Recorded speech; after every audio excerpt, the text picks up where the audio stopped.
අයිබෝවන් රස්මි ඉලෙක්ට්‍රෝ අපි මේක ස්කයි බ්ලූ charge control එකක් setting කරන්න යන්නේ. අපි ඒක setting කරමු. මෙන්න මේ විදිහට program button එක press කරා අතහැරියා. D00 load එකේ output timing එක 24 hours තියෙන එක වෙනස් කරන්න ඕනේ. අපිට මෙන්න මේක වෙනස් කරගන්න ඕනේ. D01 එක. එතකොට අපි ඒක ගෙනියනවා 27.2ට charge වෙන්න ඕනේ මේ lithium phosphate battery එක. ඒකින්ද අපි ඒක 27.2ට අඩු කරගන්නවා. ඒ විදිහට enter button එක press කළා. save කරගත්තා. ආපහු up button එක ගියා D02. ඒකත් අපි තියාගන්නවා. enter button එක press කළා මේක flash වෙනකොට ඒක අපි අඩු කරගන්නවා 27.2ට. 27.2ට අපි set එක enter ඔබලා save කරගත්තා. අපි low voltage cut off එකට ගියා D03. අපි ඒක තියාගන්නවා 24ට 90ක් මේක discharge කරන නිසා 27ට exit වුණා. පොඩ්ඩ වෙලාවක තින්න බෑ ඒක exit වෙනවා.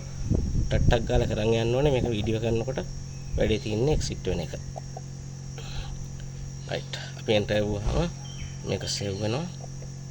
අපි මේක වැඩි කරගන්න ඕනේ. මම අඩු කළා වැරදිලා.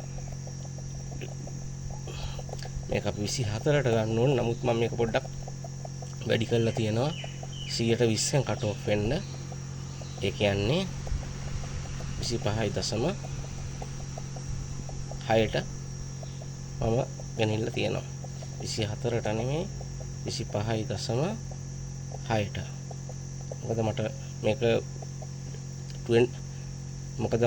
20% වලට එහාට අඩු කරන්න අවශ්‍යතාවයක් නැහැ. ඊට පස්සේ අපි ආපහු අපි යන් එකින් එක D01 D02 D03 ඊට පස්සේ D04 00 තියෙනවා.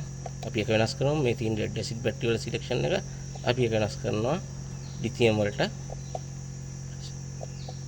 අපි lithium වලට select කරනවා D01. lithium වලට select කරාම D01 තමයි තියෙන්නේ.